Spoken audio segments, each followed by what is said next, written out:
있습니다. 우리가 오늘의 말씀은 믿음이라고 하는 것을 통해서 여러분과 주제를 조금 나눠보려고 합니다. 믿음, 여러분 믿음 하면 어떤 단어가 떠오르죠? 믿음이라고 하는 이 단어 안에는 우리가 쉽게 생각할 수도 있고요, 또 어렵게 생각할 수도 있는 것이 바로 믿음입니다.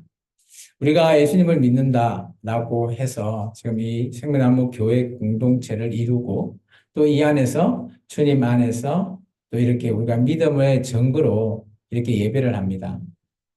믿음은 이런 것 같아요. 우리가 오늘 믿었다, 지금도 믿고 있다라고 해서 이게 믿음이 확증되는 건 아닌 것 같고요. 우리가 마치 아침에 자고 일어나면 그죠? 화장실에 가잖아요. 여러분 화장실 가면 뭘 가장 먼저 보죠? 화장실 앞에 있는 거울을 봅니다. 거울 앞에서 뭘 하시죠? 어, 자고 일어나서 뭐 얼굴에 뭐가 묻었는지, 침을 흘렸는지, 그리고 우리의 모습을 다시 한 번 더 거울을 통해서 비춰지는 내 모습을 보게 되는 거죠.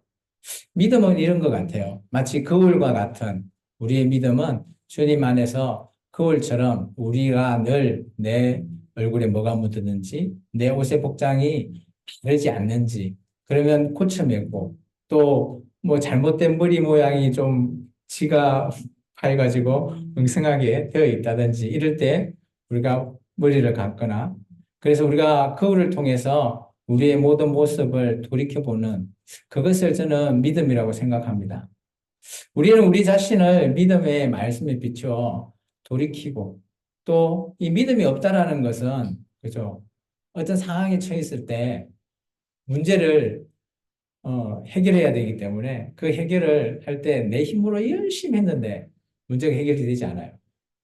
근데 나중에 돌이켜 봤을 때 그 문제가 해결되고 지나간 난 후에 우리가 좀 그 문제에 대해서 돌이켜 봤을 때 내 힘으로는 아무리 노력을 했지만 해결이 안 되는데 그냥 내가 모든 걸 포기하고 나 주님 앞에 기도를 했는데 이 문제가 해결이 됐다고 가정해 봅시다.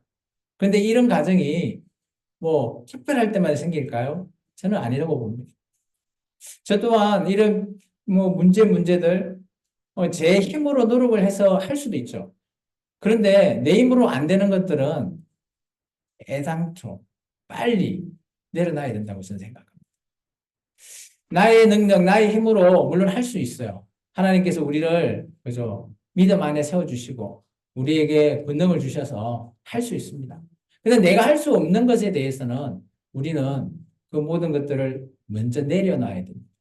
그러지 않으면 우리가 그 일을 주님께서 시작할 수가 없어요.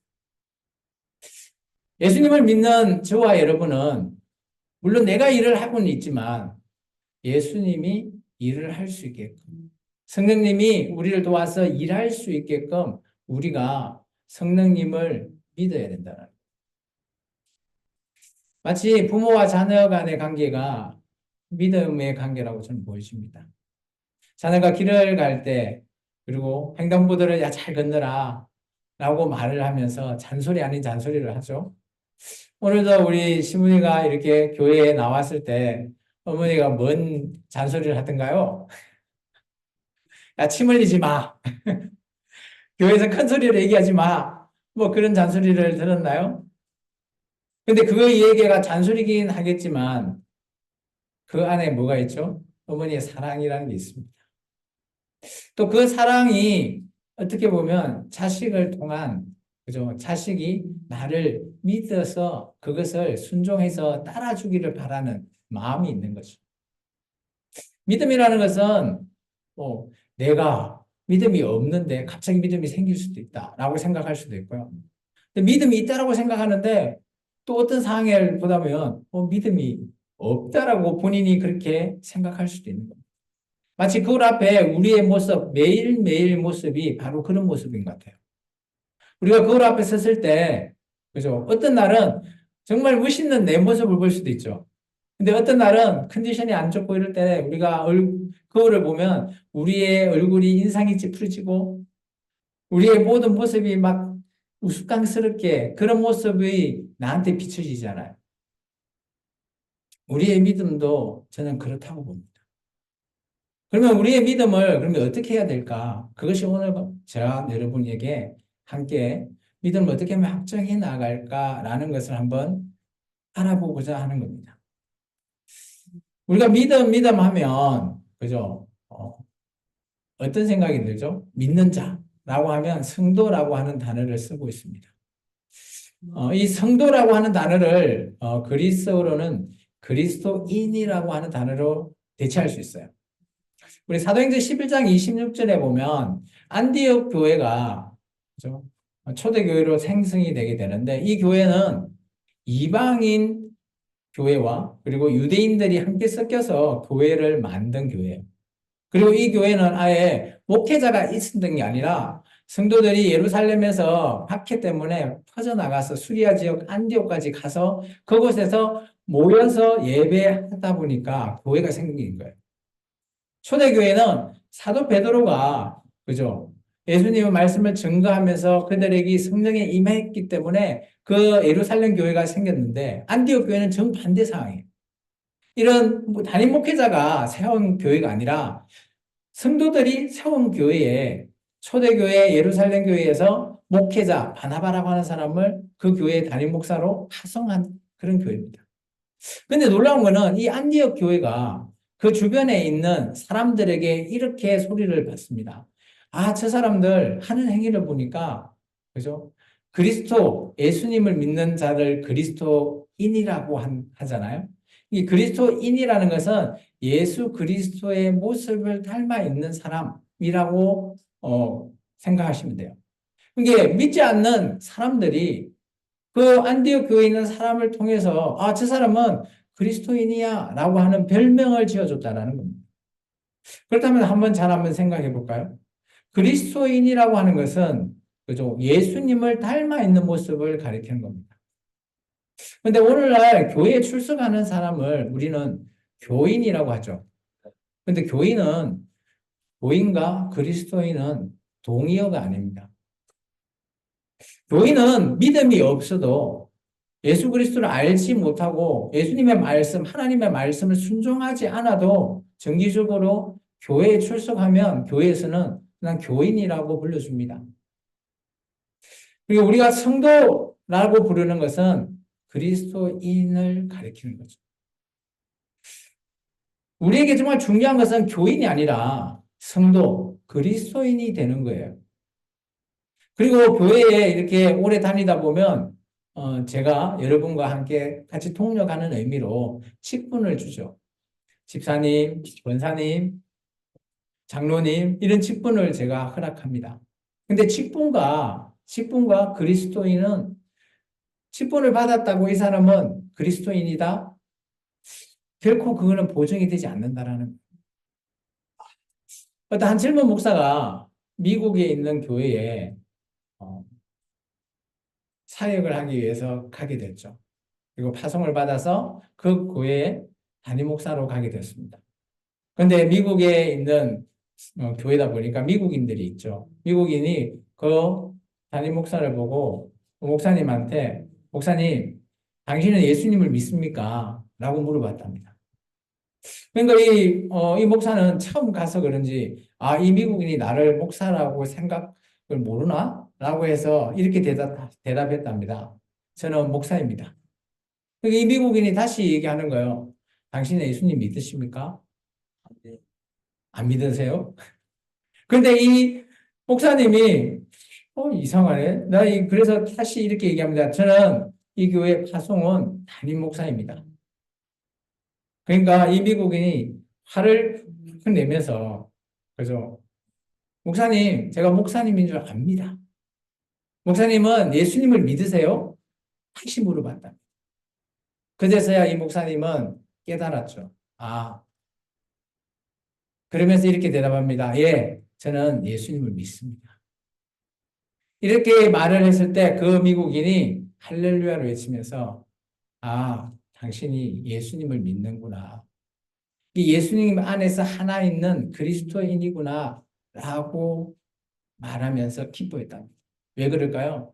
직분이라는 것, 그리고 우리가 교인이라고 하는 이런 타이틀이 중요한 게 아니라는 거죠. 교회에서 가장 핵심은 예수님을 믿는 겁니다. 우리가 믿음이라고 하는 것은 그거예요. 교회를 10년, 20년 다니고 직분을 받았다고 저 사람 안에 예수님을 믿는다, 확정할 수 없다라는 거예요. 근데 우리는 알 수 없기 때문에, 그죠? 20년, 30년 다니신 장로님들, 권사님들은 믿음이 좋으신 분이야. 그렇게 우리는 추측하는 뿐입니다.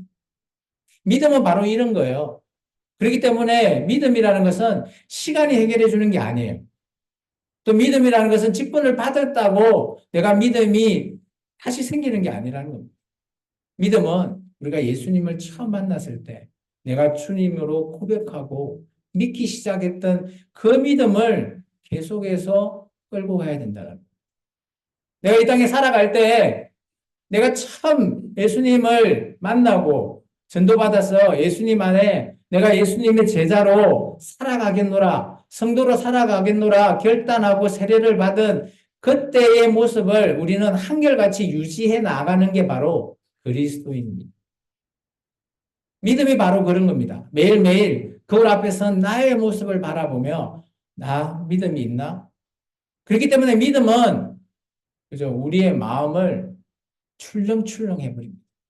때로는 우리가 힘든 일이 있을 때는 믿음이 적은 자처럼 행동하기도 하고, 때로는, 그죠? 또 성령이 충만할 때는 어떤 고난이 와도 믿음 좋은 자처럼 우리가 그 문제를 해결할 수 있다라는 거예요. 우리의 마음을 정말 믿음이라고 하는 요소에 갖다 놓았을 때 우리의 믿음은 매일매일 우리가 바라보면서 점검하고 확정해야 된다는 거예요. 믿음은 확정이라고 하는 단어를 사용하고 있습니다. 왜 그럴까요? 믿음이라고 내가 어제 믿은 믿음이 오늘 믿음으로 연장되는 게 아니라는 거예요. 그렇다면 내가 예수님을 믿고 교회에 출석하고 예배를 잘 나온다. 물론 그 안의 가정은 믿음이 좋아지고 성장해진다라는 걸 가정하는 겁니다. 근데 그 가정을 우리는 현실화해야 돼요. 지금 이 자리에 예배드리는 여러분 한 명 한 명이 믿음으로서 서 있어야 된다는 거예요. 내가 예수님을 믿는 그 믿음이 때로는 흔들린데도요. 목회자인 저도 흔들릴 때가 많습니다. 좀 우스꽝스러운 예화이긴 하지만 저에 대한 예화를 잠깐 들면 제가 운전을 하게 되면 지금 제 모습은 어떻습니까? 웃으면서 참 온화하지 않습니까? 아닌가요? 그런데 제가 운전대만 잡으면 저희 아내가 이렇게 얘기합니다. 헐크라고. 왜 그럴까요? 저는 이제 그걸 고치려고 저도 많이 노력을 합니다. 때로는 우리 인간의 모습은 그런 것 같아요. 뭘 그걸 보고 이제 우리가 이중인격자라 뭐 이런 얘기도 하겠지만 이제 그런 걸 떠나서 사람은 한결같은 모습을 유지하면서 끌고 간다라는 게 쉽지 않은 거거든요. 제가 여러분 앞에 일주일 동안 제 삶을 성김에 삶을 드리면서 또 우리 혜성 형제랑 함께 돌봄을 하고 또 그런 삶을 계속 하고 있다가 이제 주일 설교를 잡고 또 여러분 앞에 이렇게 서서 주일 예배를 드리면서 설교를 드리죠. 그런데 그런 부분이 은혜스럽고 성령이 충만하면 정말 은혜스러운 한 주가 돼요. 근데 때로는 성령 충만이 잘 안 될 때가 있죠. 저도 인간인지라. 그리고 운전하다가 막 여러분도 운전을 해보신 분 아시잖아요. 막 갑자기 팍 뛰어들거나 이러면 순간 화가 확 나지 않습니까? 왜 웃으십니까? 웃으시는 분은 참 인생이 좋으신 분이시죠. 저보다도. 근데 뭐 화가 막 나는 거죠. 그래서 놀라운 거는 요즘은 현대인들은 이 화병, 이게 순간 이 화를 못 참고 어마어마한 이런 뭐 사건들이 많이 일어나잖아요. 쉽지 않은 일이에요. 저희 믿음도 마찬가지라고 저는 봅니다. 우리의 모든 삶이 믿음이라고 하는 이 단어 안에 포함시켰을 때 우리가 한결같을 수 있을까? 쉽지 않는 일이죠. 그런데 우리는 그리스도인이라면 우리는 그 믿음을 붙잡고 때로는 뭐 넘어지려고 할 때도 있고, 때로는 성령 충만해서 정말, 아, 나 믿음 좋은 것 같아. 본인도 본인이 그렇게 얘기할 수 있을 때도 있을 거예요. 그런 상황이 있을 때도 있죠. 이게 이 믿음이라고 하는 것은 우리가 예수님 안에 있는 것, 그것이 우리의 본질적인 믿음이에요. 내가 믿습니다. 라고 우리가 입으로 말할 수는 있지만 그것을 행동으로 옮기는 게 쉽지 않다라는 거예요. 여러분이 어떤 일이 있을 때 생각은 어마어마하게 많이 할 수 있어요. 그렇지만 그 생각을 정립하고 행동으로 옮길 때 비로소 그것이 여러분이 하는 일이 되는 거죠. 뭐 우리 시골에 계시는 우리 조경미 성도님 닭을 키우시잖아요. 병아리를. 그죠? 아, 머릿속으로 아 이번에 병아리가 뭐 몇백 마리 들어오면 요렇게 한번 키워봐야지. 그러면 뭐 잘 될 거야. 이렇게 머릿속으로 많이 생각하시죠. 때로는 막 이게 더울 때뭐 어떻게 해야지 이들이 안 죽을지가 이런 막 생각 많이 하시잖아요. 근데 생각만 한다고 그게 병아리가 잘 크나요? 아니죠. 그것을 행동에 생각한 것을 행동에 옮겼을 때 비로소 그 결과가 이루어지는 거예요. 믿음도 그런 것 같습니다. 우리가 생각만으로 입으로만 외치는 믿음은 제대로 된 믿음이 아니죠. 행동에 옮겨야지 그것이 우리의 생각과 행동이 일치가 될 때 그것이 온전한 믿음 안에 있는 거다라고 저는 생각합니다. 어, 뭐 가끔은 우리가 예수님을 믿는 분들에 대해서 보통 우리가 목회자들이나 좀 나이가 드신 뭐 이런 교회를 많이 다니셨던 뭐 장로님들, 권사님들을 볼 때마다 대부분 사람들이 이렇게 생각합니다. 그죠? 아, 저분은 정말 한 2, 30년 동안 이렇게 교회를 매주 빠지지 않고 어떻게 이렇게 나오지? 나는 일주일 나오는 것도 쉽지 않은데 이런 생각을 할 때도 있을 거예요. 근데 정말 중요한 거는 우리가 외향적으로 보이고 뭐 그렇게 우리의 생각이 그렇다는 거지. 정말 그런 2, 30년을 다니시는 분도 마찬가지고 내가 지금 초신자인 하도 마찬가지입니다.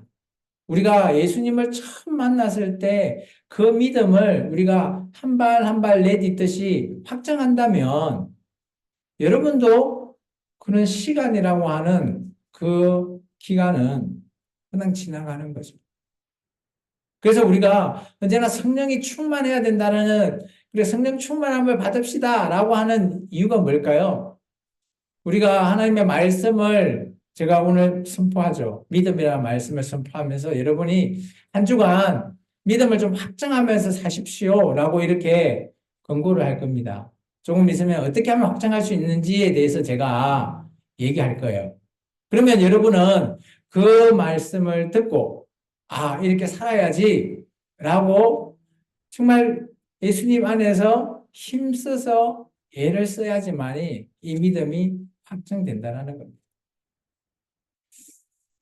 오늘 본문으로 돌아가면 고린도에 있는 교회에 대한 말씀입니다. 사도 바울은 고린도 교회를 향해서 15, 13장 5절에 이렇게 얘기하죠.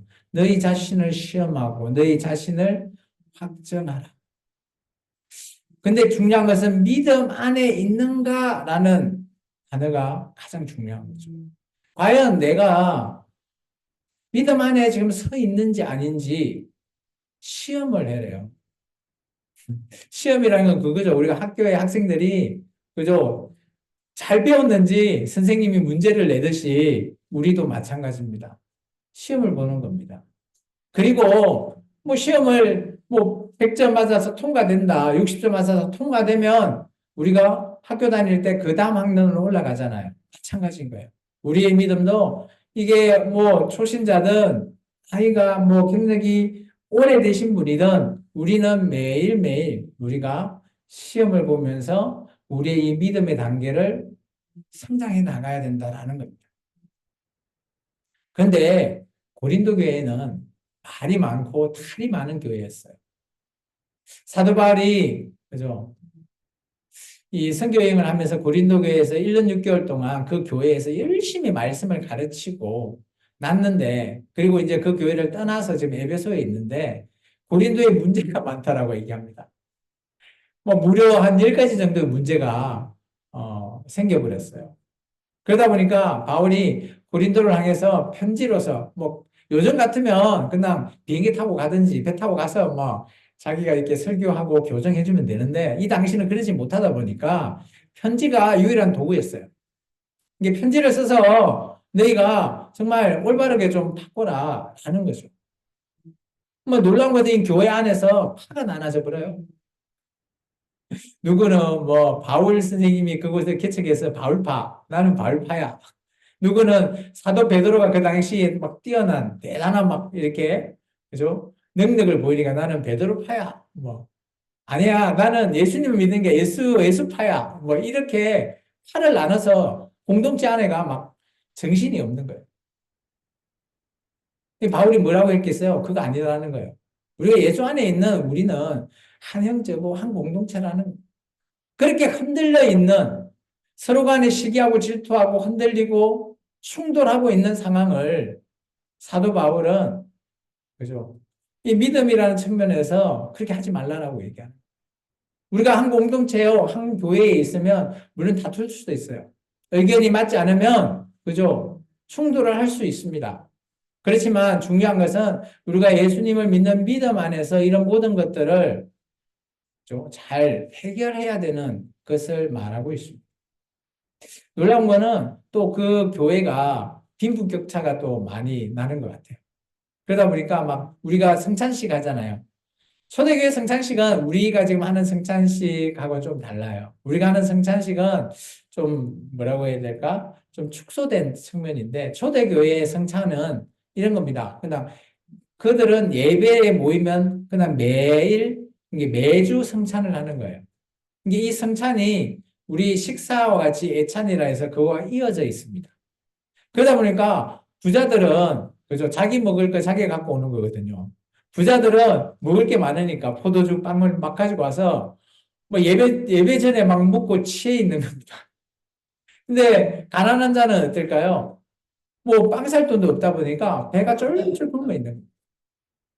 이제 그런 상황이다 보니까 교회가 어떨까요? 정말 어지러운 거예요. 그런 모든 문제들이 많이 발생하고 있는 상황에서 사도 바울은 그 고린도 교회에게 그죠? 편지로서 권면을 하는 거죠. 야, 너희가 좀 바꿀 건 좀 바꿔야 된다라는 겁니다. 그리고 뭐, 이 부자다고, 가난하다고, 이런 빈부격차 아니라는 겁니다. 예수님 안에 있는 한 공동체는 다 똑같이 하라라고 말하는 그런 모든 문제들을 해결할 때 바울은 그죠? 너희들이 지금 하고 있고 보고 있는 문제들은 바로 육체적인 일이다라는 것을 말하고 있습니다. 그래서 사도 바울은 이렇게 얘기합니다.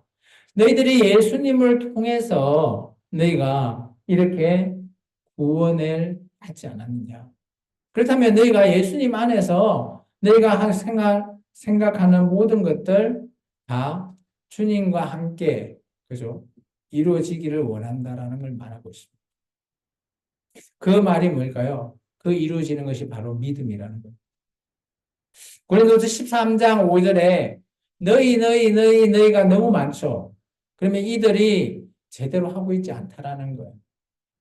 너희가 믿음 안에 제대로 서 있는가 테스트 해보고 제대로 서 있으면 그죠? 통과지만 그렇지 않으면 다시 믿음을 세워라는 겁니다.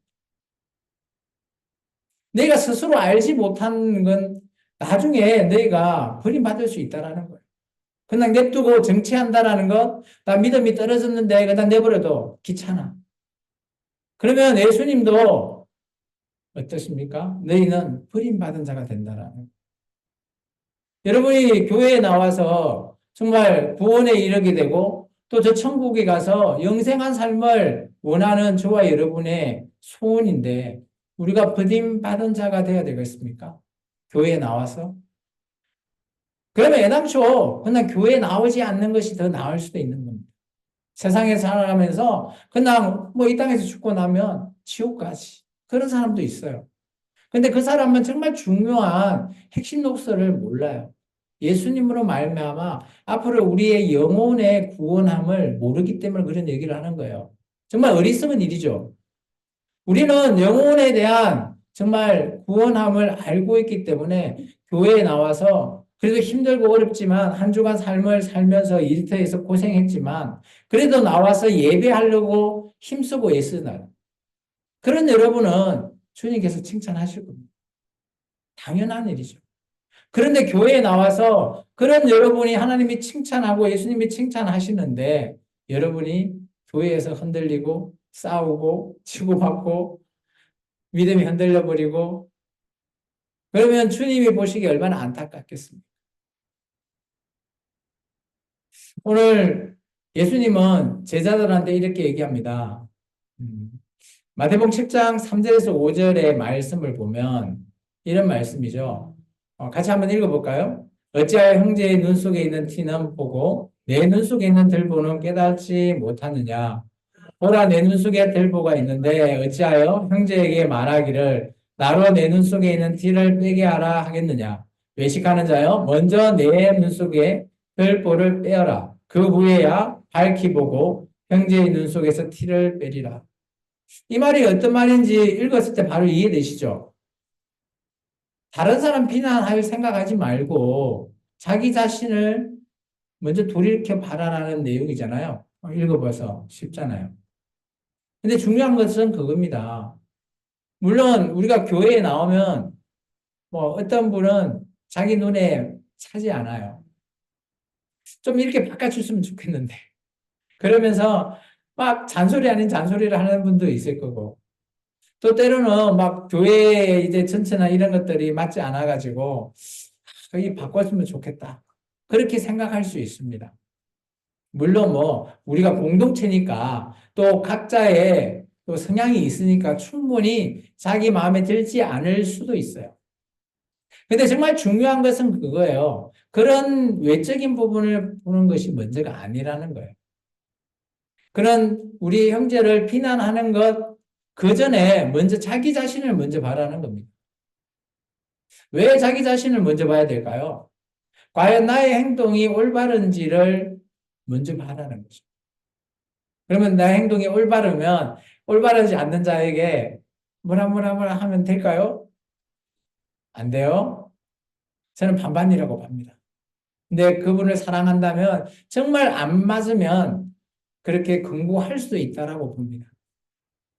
근데 정말 중요한 거는 내 안에 들보를 먼저 빼라는 거. 이거 쉽지 않습니다. 오늘 우리가 거울 보고 그죠? 자고 일어나면 눈 안에 뭐가 있죠? 눈곱이 끼잖아요. 그러면 그거를 봐야지만이 뗄 수 있죠. 오늘 그 얘기입니다.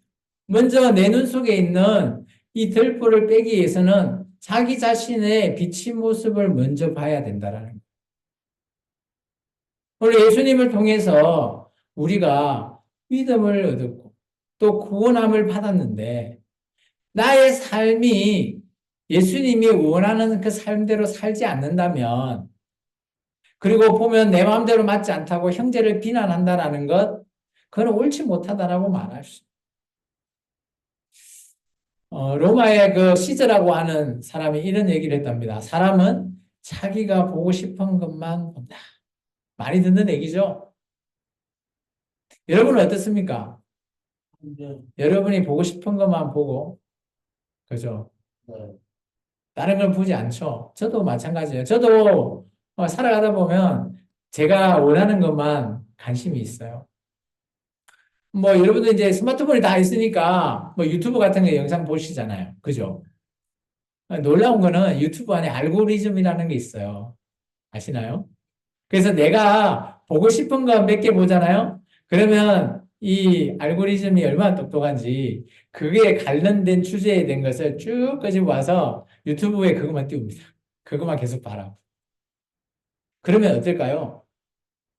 물론 내가 원하니까 그것만 계속 보는 거죠. 그런데 그것은 내가 보고자 하는 것만 보게끔 만드는 거예요. 전체를 볼 수 없습니다. 치우치는 거예요. 마치 이게 옳다라고만 생각하는 겁니다. 이것은 어마어마하게 우리를 편중시킵니다. 또 우리를 올바른 길을 가지 못하게 만들 수도 있습니다. 물론 올바른 길을 한결같이 보는 것, 그것은 저는 인정합니다. 그런데 우리가 좋아하는 게 과연 예수님이 원하는 것과 같을까요? 같다면 저는 인정합니다. 같지 않다면 우리는 어때요? 내가 하고 있는 것, 내가 보는 것이 옳은지를 판단할 필요가 있다는 거예요. 거울 속에 나의 모습을 보고 티끌이 있는지 없는지 찾으시라는 거예요. 이러한 맹점을 통해서 유튜브의 영상을 보면 나는 몰랐는데 남하고 대화하다 보니까 내가 치우쳤네? 이런 부분도 볼 수 있다는 거예요. 그러면 우리가 어떻게 해야 믿음 안에서 확장할 수 있을까요? 제가 아까 얘기했지만 야고보 사도는 야고보 총회장은 이렇게 얘기하고 있습니다. 우리 야고보서 2장 14절 읽어볼까요? 내 형제들아 만일 사람이 믿음이 있노라 하고 행함이 없으면 무슨 유익이 있으리요? 그 믿음이 능히 자기를 구원하겠느냐? 2장 26절요. 영혼 없는 몸이 죽은 것 같이 행함이 없는 믿음은 죽은 것이라. 바울이 보기에는 믿음이라는 것은 그리스도를 중심으로 한 이런 믿음이 돼야 되는데, 그죠? 교회에 보던 그런 고린도 교회의 문제들을 보니까 인간이 생각하는 인간 중심인 거예요. 자기 중심. 이게 교회에서 너무 커버리면 교회가 분란이 생긴다는 겁니다. 예수님의 중심으로 교회가 움직이고 나아가야 된다는 거죠.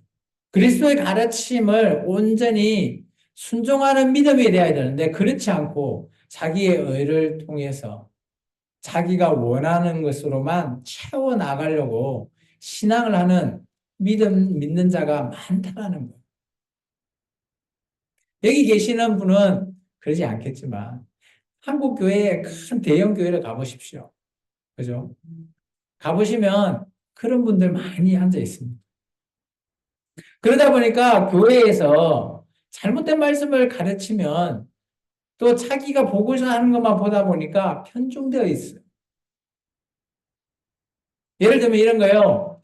목회자가, 그죠? 부자 되는 방법을 성경을 통해서 가르친다고 봅시다. 그러면 성도들 입장에서 어때요? 제대로 따라하면 부자가 되는구나. 열심히 집중해서 따라할 거 아니에요. 근데 성경에서는 부자 되는 것을 뭐라 그래요? 부자와 그죠? 구원의 관계를 뭐라고 얘기합니다. 뭐라 얘기합니까? 낙타가 바늘 구멍을 통과한 것보다 부자가 그죠? 천국 가는 것이 더 어렵대요. 그런 말을 하고 있어요. 이게 우리가 보고자 하는 것만 보려고 앉아 있다면, 그리고 그것만 가르침도 있다면, 물론 뭐 그 공동체가 우해질 수는 있겠죠. 그런데 정말 중심이 되는 복음의 중심은 빗나가고 있는 거예요. 그래서 매일같이 교회 사람들이 모이고 찬송 부르고 성경을 막 이렇게 배우고 하는 이유가 뭘까요? 그냥 내가 은혜 받고 즐겁게 한 주간 살아가려고 그것을 생각하고 교회에 나온다면 그거는 부차적인 차원에서는 그럴 수 있지만 그게 목적이 되고 핵심이 되면 안 된다라는 거예요. 우리가 찬송하고 말씀을 배우고 기도하고 하는 그 목적은 뭘까요? 우리가 예수님 안에 있는 거예요. 그게 바로 믿음이라는 거죠. 그게 핵심이고 코어고 그게 목적이 되어야 된다는 거예요. 오늘 야고보서는 이렇게 얘기합니다. 당신들 믿는다 말만 하지 말고 여러분이 행해라. 말만 한다고 그게 유익이 있겠냐라는 거예요. 이런 예죠. 사람이 배고파 죽겠는데, 그죠? 밥을 줘야 되는데 밥만 주지 않고 뭐 좋은 얘기만 하는 거예요.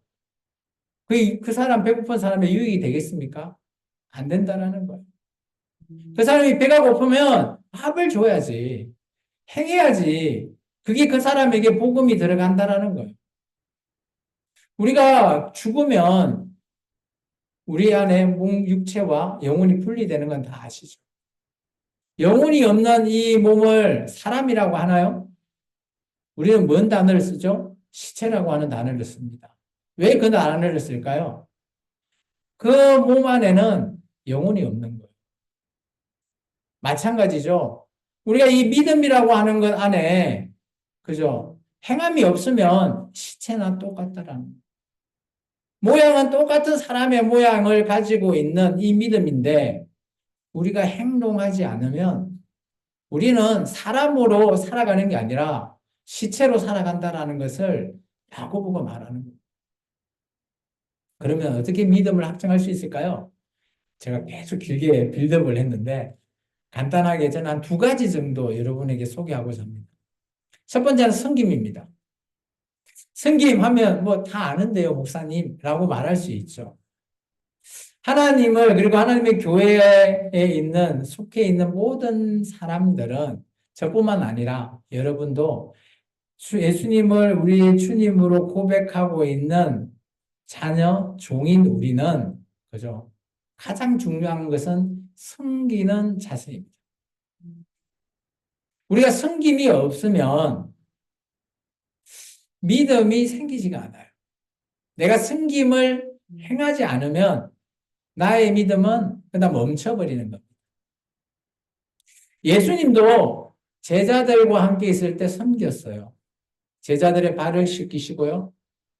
또 제자들뿐만 아니라 예수님을 와서 고침을 받는 많은 자들에게 아유 귀찮아 내일 와 하지 않고 고쳐주시잖아요.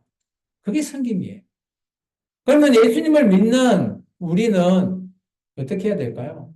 예수님을 따라 살아야 되잖아요. 그게 그리스도인 아닙니까? 아, 뭐 이번 주에 일이 있어서 다음 주 가지. 이런 게 섬김이 아니다라는 겁니다. 뭐 제가 이 얘기했다고 찔림 받으신 분 제가 찌르려고 하는 얘기는 아니에요. 오해는 하지 마시고 제가 믿음이라는 것을 관점에서 제가 얘기하는 겁니다. 정말 내가 믿음을 성장하고 싶다라고 하면 먼저 섬기는 자세가 가장 중요하다라는 거예요. 근데 뭐 우리가 섬겨라라고 하면 외향적인 것 섬김도 있습니다. 뭐 교회에 뭐 물질적으로 뭐 이런 것도 섬기는 것도 물론 섬기는 건데 그 중에 섬김 중에 가장 중요한 핵심은 바로 우리가 예수님 안에 있는 거예요. 그러면서 섬기는 거예요. 내 안에 예수님이 있어야지 예수님 빼버리고 그냥 나로서 섬기는 것은 이거는 믿음이 아니라는 거예요. 그래서 그리스도 안에서 위대한 신앙의 길을 한결같이 걸어가는 많은 우리의 선조들 성경에 많이 등장하잖아요. 그런 사람들 보면 다 섬김을 시작했다라는 거예요. 섬김으로 첫 발을 내디뎠을 때 그들에게 히브리서 11장에 보면 다 믿음의 선조들, 정인들이라고 말하고 있습니다. 두 번째는 순종입니다. 순종하면 이 단어 저도 잘 알아요. 라고 말하죠. 당연히 순종하죠. 예수님의 말씀, 하나님의 말씀에 순종합니다. 예수님께서 뭐 말했을 때 제자들이 다 순종했잖아요. 맞나요? 맞아요. 그런데 예수님이 십자가에 달렸을 때 어떻게 했죠? 우리의 사람은, 믿음은 그런 거예요. 흔들리는 거예요. 그런데 중요한 거는 뭘까요? 정말 중요한 것은 성령 하나님을 통해서, 오순절 성령 강림을 통해서 이들은 예수님을 보이는 하나님의 그 아들 예수님을 그냥 보이는 걸로 기존에 믿었다면 이제는 보이지 않는 부활하신 예수님을 보고 나서 그들은 바뀌어버려요. 그리고 성령님을 통해서 이들은 믿음이 확정되어 갔어요. 그래서 12 사도들 대부분은 순교하십니다. 아마 예수님이 십자가에 달렸을 때 도망갔던 그 12 제자들, 그때 믿음이 끝나버렸다면 그들은 순교하지 않았을 거예요. 그런데 그러지 않고 그들이 예수님을, 그들의 잘못을 당연히 인정하죠. 부활하신 예수님을 그 이후에 그들이 깨닫고 순종했기에 그들의 믿음이 한결같이 바뀌지 않았다라는 겁니다. 그리스도를 본받는 사람, 우리가 성도라고 하죠. 오늘 생명나무 교회의 모든 성도는 그리스도를 본받는 자가 되어야 될 줄 믿습니다. 저뿐만 아니라 여러분 한 명 한 명 다 예수님을 본받고 살아가기를 원합니다. 그게 바로 믿음이라는 거예요. 믿음은 남이 세워주는 거 아니에요. 예수님이 저에게 와서 뿅 나타나가지고 계시를 보여준다고 그게 믿음이 생기는 게 아니에요. 믿음은 나 스스로가 계속 돌이켜보면서 거울 보듯이 나 자신을 점검하고 확정해 나가는 것, 그게 바로 믿음이라는 겁니다. 시간이 많이 길어졌으니까 같이 한번 읽고 오늘 말씀을 마치고자 합니다. 같이 읽겠습니다. 이제 우리는 자신의 믿음을 시험하여 확정하고 옳은 자임을 나타낼 수 있어야 합니다. 그래서 그리스도의 날에 주 앞에 당당히 서는 우리 모두가 되기를 바랍니다. 오늘 이 말씀처럼 오늘 당부의 말씀이 오늘 이후 주님의 재림 때까지 오늘 매 순간순간 여러분의 믿음 한번 돌이켜 보시고 주님 앞에서 늘 함께하는 저와 여러분이 되기를 주 이름으로 축원합니다. 기도하겠습니다. 사랑의 주님 감사합니다.